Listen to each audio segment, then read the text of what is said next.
When TikTok does that, it's like, here's a sound. I'm not looking for sound. Shut up. To walk at night during the heat summers, which is both, there's pros and cons with it. I usually can be more hyper aware and I don't really like to listen to music. Well, I do, but it's like I'll be like super hyper vigilant if I do, like hyper arousal, and it doesn't drown me much. So I figured the rest of the way back I'll do these. I also put I have my tightening back on to see if that helps. You also remember when y'all saw that video about me questioning our neighbors about the bread? See, I can do that if I'm like kind of like I don't care what somebody thinks of me or whatever, like, or it's like we're kind of like never really been friends. I need to be able to get like that with everybody. I mean, but if I care about how you feel, I'm gonna be gentler, you know? I'm like, come on, people. It's like I gotta cross. See, that's the thing about nighttime. There's not as many people, but there is still sometimes, and it's kind of annoying at times. But that's what's annoying about during the day, because there's people everywhere. Hey, buddy, there's somebody here. Oh, maybe somebody's coming. I'm trying to talk slowly, because I have this sped up, but it's not that easy. But anyways, the next day, because their van broke down, because they didn't put oil in their freaking van, ran out of oil. And I was like out there asking them, I was like, what's going on? The other person that lives in the first house or whatever, the first unit, which is like the little house, was like, they didn't put oil in, and I told them several fucking times yesterday to do it. But it wasn't like yesterday, but it was like the day that I was talking to them.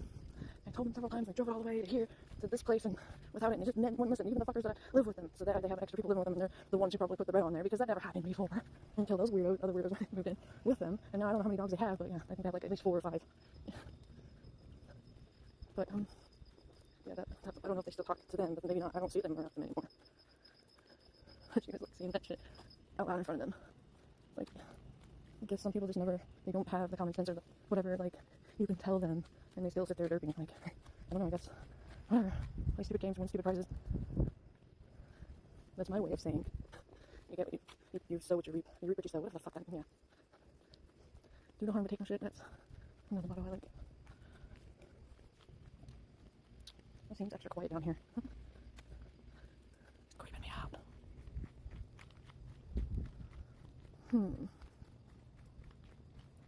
Yeah, I feel like that was kind of karma for them fucking with our cars.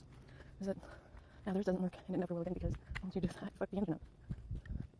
So like the next day, they knock on my door. I didn't answer.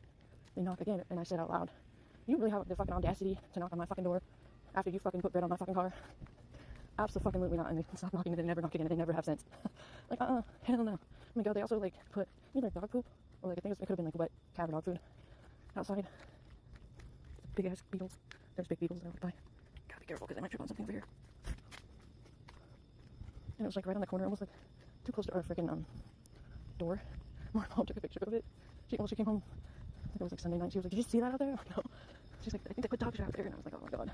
But honestly, it didn't smell like it. So we were both like, maybe it was like meat or something. I was like, yeah, maybe. But she took a picture of it and went and told the manager of the place. He lives on property just at the very other end. And they also had like trash piling up outside their door. I'm pretty sure y'all probably saw it when it was in the other video where I was like out there in the storm with them or whatever.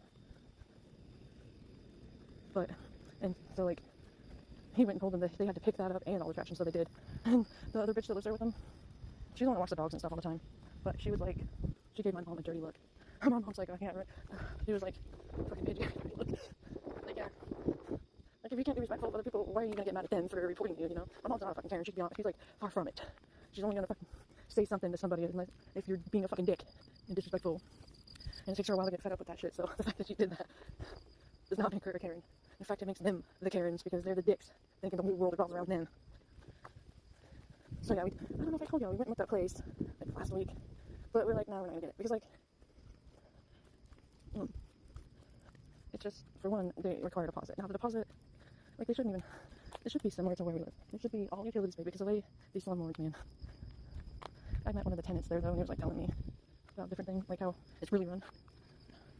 So, but, like, I mean, the manager there and the landlord ain't so bad, but there was a kitty there, and he, like, got scared me because he, like, flew off. But yeah, I was supposed to let them know, but I'm like, nah, I don't even feel like calling them. You know, that's kind of like, nah. But at the same time, it's like, well, do better with your property. Like, this landlord works at a fucking insurance company, bro. You can afford to not be a shit landlord. You can afford to hire people that actually can fix your shit. Give me a second, I gotta fucking get a drink of water. Okay, I'm back. Yeah, so that's, I mean, I like the area that it's in, but when it's up, like, 3 flights of stairs, both me and my mom especially, that would be hard on her to walk up them all the time. And, like, there's cracks in the ceiling and stuff like that, so it's like, nah. we'll just stay where we're at. At least we know what we're dealing with, you know. The only difference is that place had a tub, but it's okay. There's probably like a tub. God, I feel like I'm tired, like really tired and stuff. The humidity feels like it's a little worse up here than it was in Kansas, which is kind of weird. I don't know though, because you know the state is north of Kansas. Anyways, I know there's a way you can get like an inflatable tub that'll fit in your shower. I'll just have to look it up so that I can do salt baths and stuff like that. Plus, I didn't want to shave while I was taking a shower at home because it feels like the other neighbor, like the friends they have that are living with them, are kind of like petty.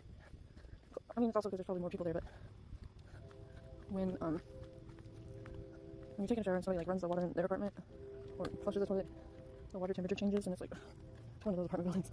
I think it used to be an old like motel, because like the bar and grill that's right by it, you know, I don't know. And they just turned it into apartments. I think there used to be like 6 units, and then like the 2 middle ones are the ones that they turned into 1 bedrooms, and then the ones on the end, which we're in one of the ones on the end closest to the rest bar and grill, which you've seen. Those are the studio. So yeah. Also lately, I'm like, my being here is helping me. See, it's like down on this side block where the snake was. It might be there again, so I have to be careful. Those aren't poisonous if they bite, but I don't want to like get startled. That wind feels amazing. So yes, I'm hot and the wind starts picking up. And that is not an accident. I can do that. Started doing that 6 years ago, actually. I can't quite do it enough to walk in like the spring heat yet, though. So, you know. But yeah, I used to have a huge fear of dogs because I got bit by dogs. You know, I've already talked about this, but it's like worse lately. So like 6 straight, sometimes like twice. I talked about they had a dog and it came up to me or whatever. But like the last time I walked by there and the dogs were out and everything, they were out there and I was like, I'm sorry, I'm scared of dogs. And terrified. And like they're like, oh, they're friendly. This is their names. I can't remember what they said their names were. They'll just like sniff you and everything. I was like, okay, good. But like you still never know, and so like it was scary. And like there was like, at least they reassured me and everything, and they were nice about it. But now that I walk at night, that's not a problem. Because it's hot outside during the day. But the other day when I was doing laundry, at that same day I walked by that ex-friend's house. I walked by this other house and there was a dog outside running up to me and everything. Oh, hold on. There was, before I got to this house, there was another dog who was barking. It was on the other side of the street, but like the owner was out there. And I was like, hey, how are you doing? Like trying to like talk to me, I guess. I don't know. Like, come hang out. I was like, what? So I went over there for a little bit. But like the dog was all up in my business, and then it was just like weird. I don't even know why I went over there. Just kind of to see if you would fuck around and find out, I guess. Sometimes I like to see how far somebody will dig their grave. Honestly, yeah, I do. But he didn't do anything, so like he was like, okay, I hope you have a good day. I don't know. And so then like the next, like further on down that road, I believe there was a dog out, and it's like, okay, I get when people are in there. That dog didn't hurt me though, but like it's like they're big dogs. You don't know. Just because you think you know your dog does not mean that they're not gonna just like randomly decide they're gonna fucking attack somebody. And especially because I saw somebody I follow on Instagram a few weeks ago or about a month ago. She was taking a walk and the dog just fucking attacked her. I'm like, bro, no. Like it could have been worse, but the bruising and the attack, like it looked pretty bad though. So like, you don't know. I don't care if you're the owner. Like people need to be more responsible dog owners. Like, build a fence or put them on a leash or like a long chain. You know, like it is not that hard. If you want them to run free, just build a fence, dude. Like, I don't know. You gotta fucking realize that not everybody, like, just because you're not terrified of dogs doesn't mean other people aren't. And you could be causing people some mental distress that they don't need to be caused. Or physical distress because, you know, your dog might attack. Like, I don't hate dogs, I'm just scared of them. Especially when I don't know them. A big dog come bounding at you, like, come on, man. Just saying.